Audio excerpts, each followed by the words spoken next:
Good morning, y'all. This is Ashley here for the collective, all of us uniting.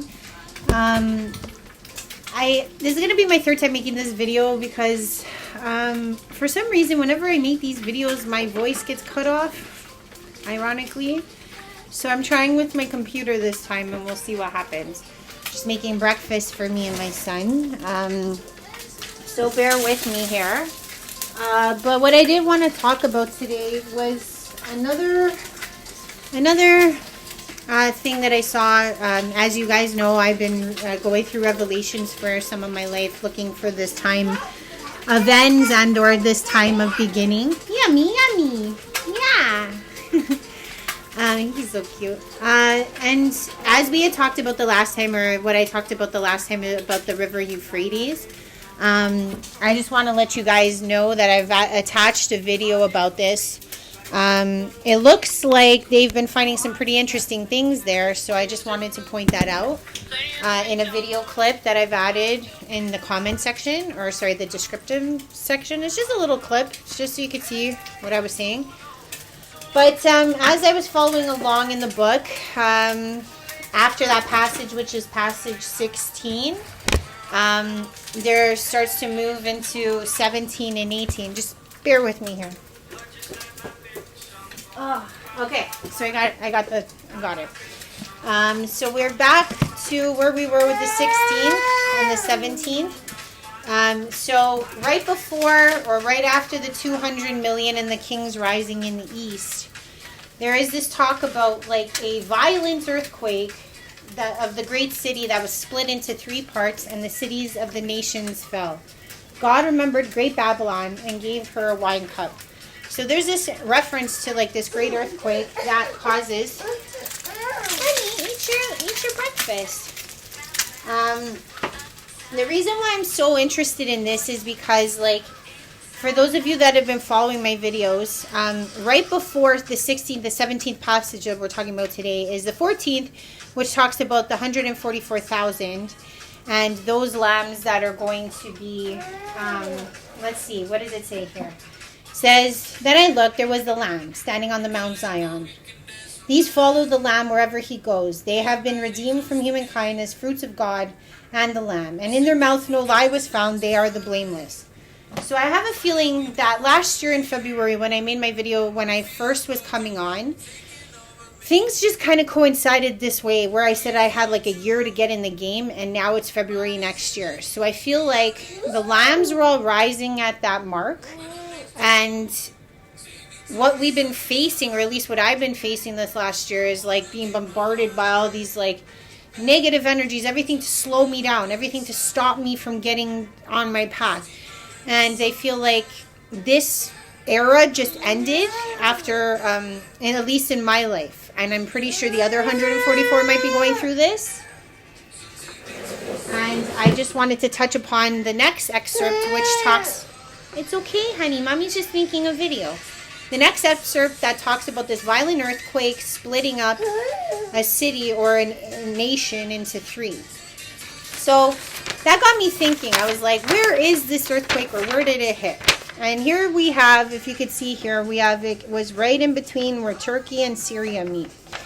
And since this language of Babylon, or this land of Babylon, keeps getting mentioned, that the earthquake would split it into 3, you have to understand, like, the main section of Babylon was down here. The Babylonian Empire would have engulfed all of this region, but it's pretty close to where Babylon of that time was located. So I wanted to talk about that, and why it may have been split in 3 too is that if you know anything about Turkey, there's 3 denominations that run Turkey, which is, I believe it's the Jewish faith, Christian, and Muslim, I think, if I'm not incorrect. And also old Constantinople was in that region too. So there's a lot of parallels. There's a lot of interesting things that are being talked about in the book. And the next section or phase that I think we're going into, which is number 17, which is this idea of the whore and the beast. I don't like that term, but basically it seems like... Yes, honey, Mommy's making with the breakfast. I see my boss. He needs his stuff quick. If he doesn't get his stuff quick, I get yelled at. But it seems like this time of testing is not done, and according to the Whore and the Beast, like this was going to be happening to all the lambs as well. So I feel like for all my brothers and sisters that were out there dealing with this, we've been tormented by these entities and or these karmics within this time to kind of test us, to see if we're the real McCoy, to see if we're ready to start our path, to see if we could find God and come on board. So I feel like also this beast and this whore are going to be testing not just the lambs, but also the rest of the world. And the reason why I say that is because I think this is a time of reckoning, in a sense, for like people to come to terms with what's most important. And people get all worried about like these terms. Like I'm just saying that it, like, when I don't like to use the word demonics. I don't like to use the word low. Like, let's look at them as like lower energies. So, for example, if this is the baseline of our existence, let's say this is our soul, and the soul stays like in both the negative and the positive. When somebody like stays in, sorry, I'm using this paper as in lower baselines, meaning like jealousy, greed, envy, rage, just defilement of the soul, those energies, people tend to show a lot of their true nature when being faced with these lower entities. Some people call them entities, some people call them energies, some call them vibrations, whatever the case may be. You can name them whatever way. And the thing is like, I think there's this connotation towards talking about demonics or the lower entities that people are really afraid of, but like we face them all the time and people just don't pay attention to what they are. It's like, I'll give you an example, like you don't need to be all of them. You could even be faced up against one, and it can teach you something about how to not go into karma. And I'll give you an example. Let's say somebody goes to the casino, right? They get on the slot machine and they see the jackpot's like $1 million. So they start feeding the machine. And there's this thing inside of them that's like, oh, you're going to win. You're going to get the jackpot. You got to just keep feeding. That person at that very moment is just getting wind or a energy of the greed, spirit, entity, whatever way you want to put it. So they just keep feeding and feeding and feeding the machine, hoping to get this jackpot. The illusion is the jackpot. The demonics or the lower entities always will try to give you a prize if you stay in those lower, baser energies. But the reality is there is no prize, right? The person just ends up hurting themselves. And when you work in the lower energies, they tend to ricochet into other energies. And the way I could say that is like, let's say, for example, if that person loses all their money, maybe they tap into their savings. Maybe they have to go home and face their wife or their spouse or their husband, whatever the case may be. And then that person feels like they can't trust them, and that person feels regret. And the ricochet just keeps going, because the person has now worked within those lower energies long enough that other things start to fall apart. So we both have to have both. We have to have that balance of both negative and positive. But it's like when we stick to those lower energies, a lot of things fall apart within our regular lives. So I feel like that's what I mean about teaching. It's like if a person realizes like, oh, I lost all my money, and they stop right there and they don't go back to the casino, they've learned a lesson and they move on. But if the person is still stuck in that energy and they're like, oh, I got to go get that jackpot, that'll get me out of my problems. So that's the illusion of the demonics or the lower energies or entities, is like they tell you like, oh, you're going to get it. You're going to get that jackpot and that's going to save you. That's going to make all your problems go away. So they go back to the casino and they do the loop again. And they lose more and they continue on and they continue on and they loop in that karmic cycle. So I feel like what the passage is trying to say with the whore and the beast is like, we're going to be faced with all of these lower energies, entities. You can name them, not name them. And it's going to be testing our virility to get rid of the minutia. I believe in the world. And the reason why I say the world is because you could be tested within your own home. You could be tested within your own community. You could be tested within your own city, your own nation, or the world. It's like, it just depends on the microcosm becoming the macrocosm. So even something as small as it happening to you individually, it could also ricochet and cause effects for the latter. So I wanted to say, like, that's where I think we are in the Bible right now, is at chapter 7 or verse 17. And if you look, there's not much left to this story. So I feel like 17 talks about these energies being released onto the planet, attacking the lambs. And in a way, because I feel like this 144, we've been tested. In a sense, too, when I read through it, there's this passage that talks about how even Jesus's followers at one point were the lambs, but they were forsaken, or there was not forsaken. Sorry, that's a bad word. That's not the word I'm looking for. They didn't follow through. Like, there were lambs out there at that time that were being tested, let's say by a Roman, by their neighbor, by anybody. And it was like, oh, is Jesus real? And their response had to be, yes, he's real. I devote my life to him. And a lot of them did not. A lot of them denied him. A lot of them did not follow through. So I feel like us newer version 144, perhaps we are like the messengers. We're the heralds of this new age that's coming.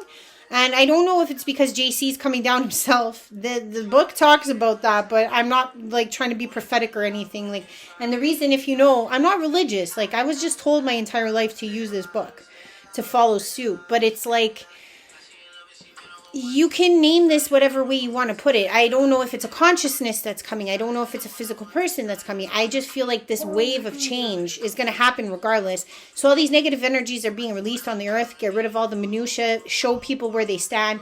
Show people which side they're on. Also to maybe give Mother Gaia an understanding of, like, are we going to save the planet or are we not going to save the planet?